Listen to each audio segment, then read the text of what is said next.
әріптестер, қонақтар.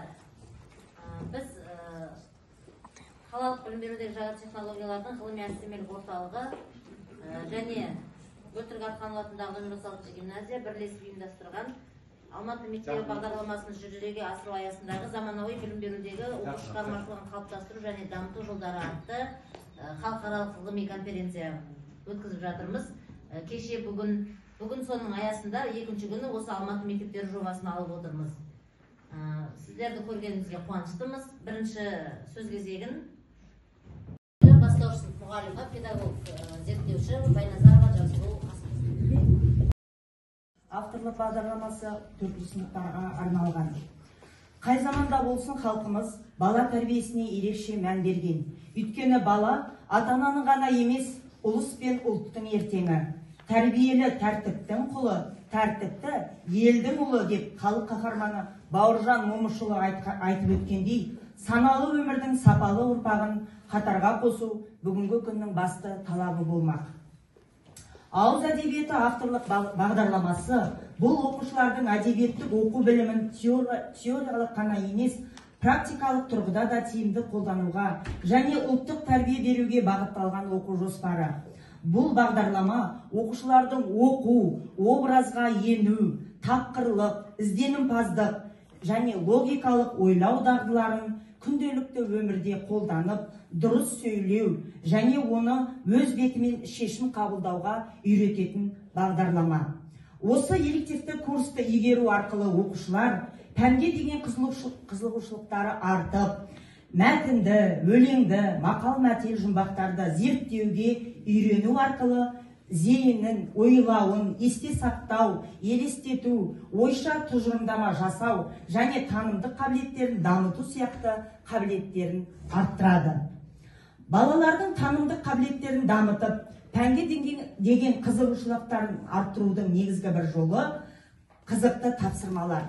Аталған авторлық бағдарламаны бастауыш сынып оқушылары ертегілерді оқу, сөз жұмбақтарды шешу мақсатында берілген мәтін, өлеңдер, жұмбақтар зерделілікке, қиялдауға, тапқырлыққа үйрететін, шапшаң ойлау қабілеттерін дамытатын тақырыптардың құрылымын жақсы меңгереді. Қазақ халқының ұлттық тәрбие берудегі тиімді құралдарының бірі ертегі. Атақты педагог Сухомлинский ертегі қазақ халқының халық мәдениетінің рухани байлығы, оны тану арқылы бала туған халқын жүрегімен танып біледі деп айтқан болатын. Негізінен ертегілер оқушылардың ой өрісін жетілдіріп, өнерді игеруге, ел қорғаны болуға тәрбиелейді. Осы аталған бағдарламада мынандай негізгі түрлері қамтылған: тұрмыс салт жырлары, мақал-мәтелдер, жұмбақтар, ертегілер, эпостық жырлар, айтыс өлеңдері, шешендік сөздер, тағы басқалар. Ауыз әдебиеті арқылы оқушылардың ақыл-ойын дамытып, санасын өзгертуде жұмбақ, шешендік өнер, ұлттық ойындар ерекше рөл атқарады. Жұмбақ балалардың логикалық ой өрісінің дамуына, оларды тапқырлыққа тәрбиелеуге дағдыландырады. Академик Мұхтар Әуезов жұмбақ халық шығармаларының ішіндегі ең көне түрі. Жұмбақ өткір, ұшқыр ой түйінін топшылаған, поэтикалық қасиетті күшті тәрбие құралы деген. Ол бүгінгі біздің дәуірімізде де өзінің қасиетін ешқашан жойған емес. Жұмбақ адам баласы санасының даму сатысында әр алуан құбылыстарды түсініп білу үшін ойды жинақтау, талпындыру, қиялын кеңейту мақсатында туындаған. Сонымен қатар бұл бағдарлама мақал-мәтелдерді де үйретеді. Мақал-мәтелдер халықтың өз даму тарихында басынан кешкен алуан түрлі оқиғаларды, өзі аңғарған табиғат құбылыстарын, қоғам мүшелерінің өзара қарым-қатынасын, адамдардың мінез-құлқын, психологиясын және басқа да ұтқыр ойларды ұтымды көркем көрінісі болып табылады. Оқушының сөздік қорын молайту, оқу танымдық қабілетін дамытуда тиімді әдіс тәсілдерді осылайша қолданамыз. Мысалы, образға кіру әдісі арқылы жансыз заттардың, өсімдіктердің, жануарлардың орындарында өздері қандай күй кешетіні, қандай қызмет атқаратыны сезінеді.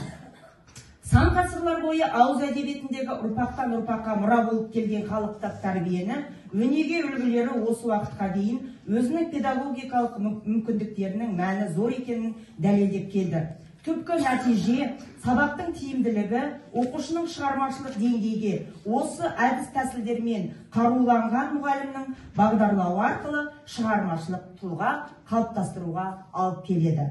Қорыта келгенде келешек ұрпақты педагогикалық тәрбие беруде, ұлтшылдыққа, өз ойларын ашық жеткізуге, мәдени тілмен жеткізе білуге, оқушылардың шығармашылық, эстетикалық талғамын шебер дамыту, өнерді тануға, парасаттылыққа, әдептілікке бауыр болып табылады. Бұл бағдарламаның негізгі мақсаты осы. Назарларыңызға рахмет.